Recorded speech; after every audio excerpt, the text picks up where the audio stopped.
कर्ता करे ना कर सके, शिव करे सो होए, तीन लोक नो खंड में श्री महाकाल से बड़ा ना कोई। अर्थात सृष्टि के कर्ता धर्ता स्वयं भगवान शिव शंकर हैं। कर्ता के चाहने मात्र से किसी कार्य को कर पाना संभव नहीं है। जब तक शिव ना चाहे, तीनों लोक और नवग्रह पर अपना आधिपत्य रखते हैं। ऐसे महाकाल शिव शंकर से बड़ा ना कोई है और ना ही कोई हो सकता है। उनकी इच्छा मात्र से ही ये संसार चल रहा है और उनकी इच्छा मात्र से ही मैं ये श्री शिव महापुराण की कथा पढ़ के आप सब लोगों तक पहुंचा रहा हूं। जय श्री महाकाल दर्शकों, आप सभी का स्वागत है आपके अपने चैनल दिव्य ज्योति यात्रा में। उम्मीद करता हूं सब कुशल से होंगे और भोलेनाथ का सिमरन करते होंगे। जैसे कि आपको ज्ञात है, हम अपने इस चैनल के माध्यम से अलग अलग वेदों और पुराणों के अध्याय पढ़ के सुनाते हैं। जो भी दर्शकगण समय कम होने के कारण इसको पढ़ने से वंचित हैं, वो हमारे साथ जुड़कर इसको सुन सकते हैं। जो दर्शक हमारे साथ नहीं जुड़े हैं, उनसे यही निवेदन है कि कृपया पुरानी जो YouTube पे अपलोडेड वीडियोस हैं, आप उसे सुनिए ताकि आप श्री शिव महापुराण के सभी अध्यायों के बारे में जान पाएं। अन्यथा आप फेसबुक पर भी हमारे पेज को फॉलो कर सकते हैं। एक निवेदन और, ज़्यादा से ज़्यादा अपने बड़े बुजुर्गों के साथ इसको शेयर करिए ताकि वो अपने समय में श्री शिव महापुराण को सुन पाए। तो चलिए चलते हैं हमारे अगले अध्याय 27वां अध्याय। इस अध्याय में दक्ष के द्वारा महान यज्ञ का आयोजन किया गया, जिसमें ब्रह्मा विष्णु आदि सभी देवताओं को, ऋषि मुनियों को सबका सत्कार करके उन्हें आदर पूर्वक बुलाया गया।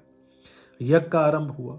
दधीचि ऋषि ने भगवान शिव को बुलाने के लिए दक्ष को बोला, किंतु दक्ष विरोध करने पर शिव भक्तों पर कुपित हो गया और वहां से उन्हें निकल जाने के लिए बोला। ब्रह्मा जी ये सारी कथा नारद को सुना रहे हैं। ब्रह्मा जी कहते हैं, तो एक समय दक्ष ने एक बहुत बड़े यज्ञ का आरंभ किया। उस यज्ञ की दीक्षा लेकर उन्होंने उस समय समस्त देव ऋषियों, महर्षियों और देवताओं को बुलाया। वे सभी लोग उस यज्ञ में पधारे भी। अगस्त मुनि, कश्यप मुनि, अत्रि, वामदेव, भृगु, दधीचि, भगवान व्यास, भारद्वाज, गौतम, पैल, पराशर, गर्ग, भार्गव, कुकुश, सीत, सुमंतु, त्रिक, कंक, ये तथा और अन्य बहुसंख्यक मुनि अपने अपनी स्त्री और पुत्रों के साथ में मेरे पुत्र दक्ष के यज्ञ में हर्षपूर्वक सम्मिलित हुए थे। उनके सिवा समस्त देवगण, महान अभ्युदयशाली लोकपालगण और सभी देवता उपदेवता अपने उपकारक सैन्य शक्ति के साथ पर वहां पर पधारे थे। दक्ष ने प्रार्थना करके सदल बल मुझ विश्व सृष्टा ब्रह्मा को भी सत्य लोक से बुलवाया था। उसी तरह भांति भांति से सादर प्रार्थना करके वैकुंठ लोक से भगवान विष्णु भी यज्ञ में बुलाए गए थे। शिवद्रोही दुरात्मा दक्ष ने उन सबका बड़ा सत्कार किया। विश्वकर्मा ने अत्यंत दीप्तिमान विशाल और बहुमूल्य दिव्य भवन भी बनाए थे। दक्ष ने वे ही भवन समागत अतिथियों को ठहरने के लिए दिए। सभी लोग सम्मानित होकर उन संपूर्ण भवनों में यथा योग्य स्थान पाकर ठहरे हुए थे। दक्ष का वह महायज्ञ उस समय कनखल नामक तीर्थ में हो रहा था। कनखल जो कि हरिद्वार के पास है। उसमें दक्ष ने भृगु आदि तपोधन को ऋतुज बनाया। संपूर्ण मदगणों के साथ भगवान विष्णु उसके अधिष्ठाती थे। मैं वेद त्रय की विधि को दिखाने या बताने वाला ब्रह्मा बना था। इसी तरह संपूर्ण दिक्पाल अपने आयुधों और परिवारों के साथ द्वारपाल एवं रक्षक बने थे और सदा कौतूहल पैदा करते थे। स्वयं यज्ञ सुंदर रूप धारण करके दक्ष के उस यज्ञ मंडल में उपस्थित था। महामुनियों में श्रेष्ठ सभी महर्षि स्वयं वेदों को धारण करने वाले हुए थे। अग्नि में भी उसी यज्ञ महोत्सव में शीघ्र ही हविष्य ग्रहण करने के लिए अपने सहस्त्र रूप प्रकट किए। वहां 88,000 ऋत्विज एक साथ हवन करते थे। 64,000 देव ऋषि उद्गाता थे।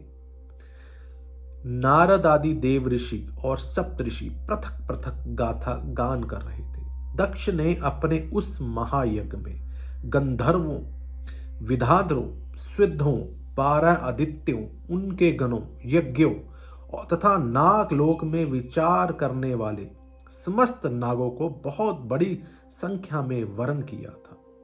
ब्रह्म ऋषि, राज ऋषि और देव ऋषि के समुदाय तथा बहुसंख्य नरेश भी उसमें आमंत्रित किए गए थे, जो अपने अपने मित्रों, मंत्रियों तथा सेनाओं के साथ में वहां पर विराजमान थे। यजमान दक्ष ने यज्ञ में वसु आदि समस्त देवगणों को भी वरण किया था। कौतुक और मंगलाचार करके जब दक्ष ने यज्ञ की दीक्षा ली तथा जब उनके लिए बारंबार स्विस्तवाचन किया जाने लगा, तब वे अपनी पत्नी के साथ बड़ी शोभा पाने लगे। इतना सब करने पर भी उस दुरात्मा दक्ष ने उस यज्ञ में भगवान शिव शंभु को आमंत्रित नहीं किया।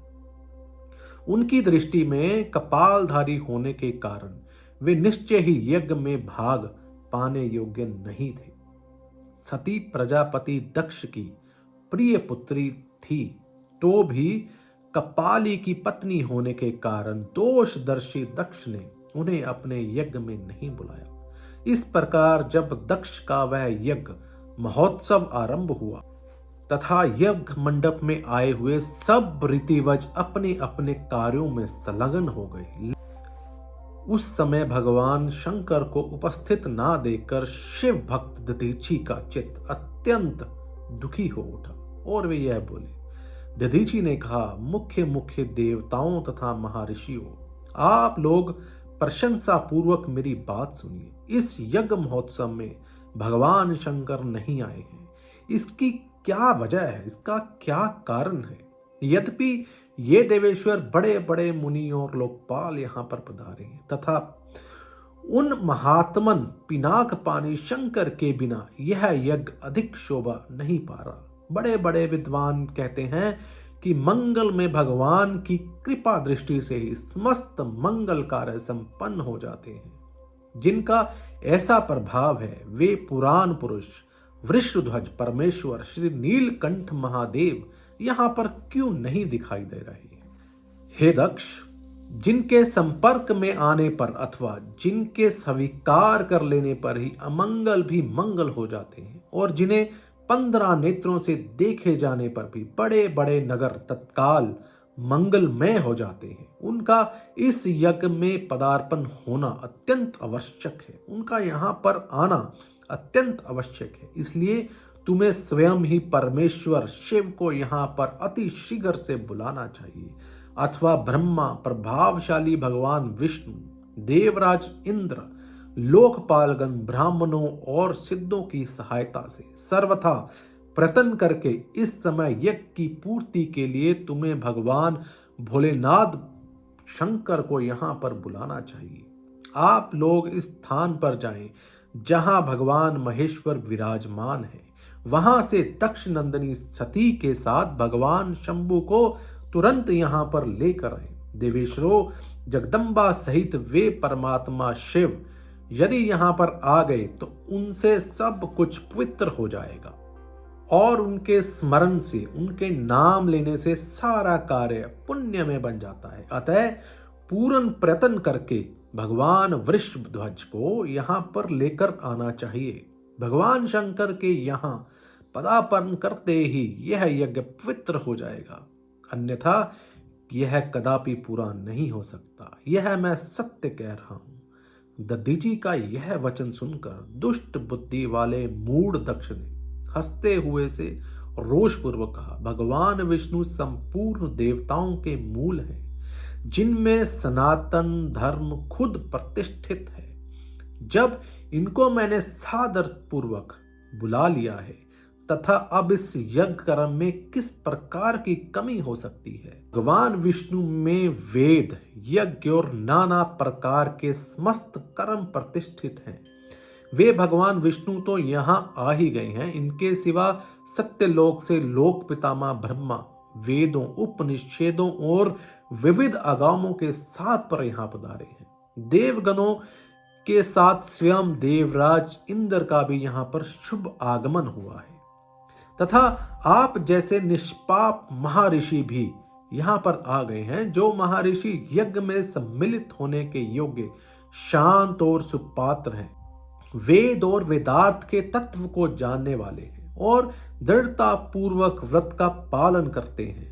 वे सब और स्वयं आप भी जब यहाँ पर पदार्पण कर चुके हैं, यहाँ पर आ चुके हैं, तब हमें यहाँ रुद्र से क्या प्रयोजन है? हे विप्रवर, मैंने ब्रह्मा जी के कहने से ही अपनी कन्या रुद्र को ब्याह दी थी।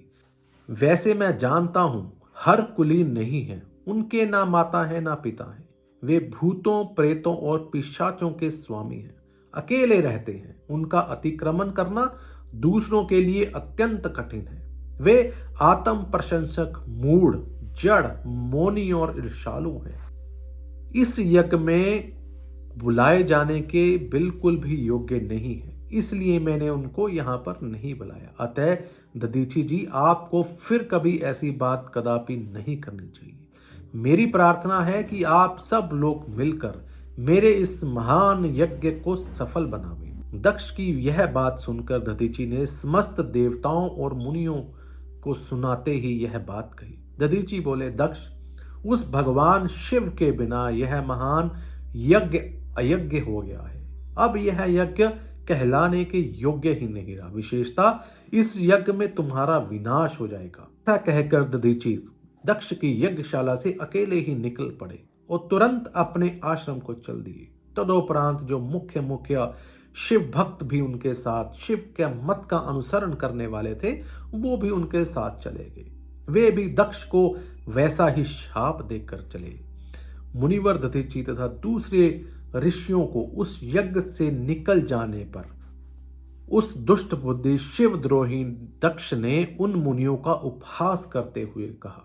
दक्ष बोले, जिन्हें शिव ही प्रिय हैं वे नाम मात्र के ब्राह्मण दधीची चले गए। उनके सम्मान जो दूसरे थे वो भी मेरी यज्ञशाला से निकल गए हैं। यह बड़ी शुभ बात हुई है। मुझे सदा यही अभिष्ट है। देवेश, देवताओं और मुनियों, मैं सत्य कहता हूं, जिनके चित्त की विचार शक्ति नष्ट हो गई है, जो मंद बुद्धि और मिथ्यावाद में लगे हुए हैं, ऐसे वेद बहिष्कृत दुराचारी लोगों को यज्ञ कर्म में त्याग कर देना चाहिए। विष्णु आदि आप सब देवता और ब्राह्मण वेदवादी हैं, अतः मेरे इस यज्ञ को आप लोग शीघ्र ही सफल बनाओ। तो ब्रह्मा जी कहते हैं कि दक्ष की यह बात सुनकर शिव की माया से मोहित हुए समस्त देव ऋषि उस यज्ञ में देवताओं का पूजन और हवन करने लगे। मुनीश्वर नारद, इस प्रकार से इस यज्ञ को जो शाप मिला उसका वर्णन मैंने तुम्हें सुना दिया है। अब अगले अध्याय में यज्ञ के विध्वंस की घटना को बताया जाता है और तुम इसे आदर पूर्वक सुनना। तो दर्शकों, ये था हमारा आज का अध्याय।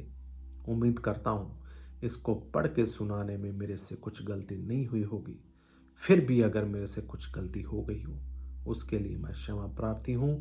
आज्ञा दीजिए, फिर मिलेंगे नए अध्याय के साथ में। जय श्री महाकाल।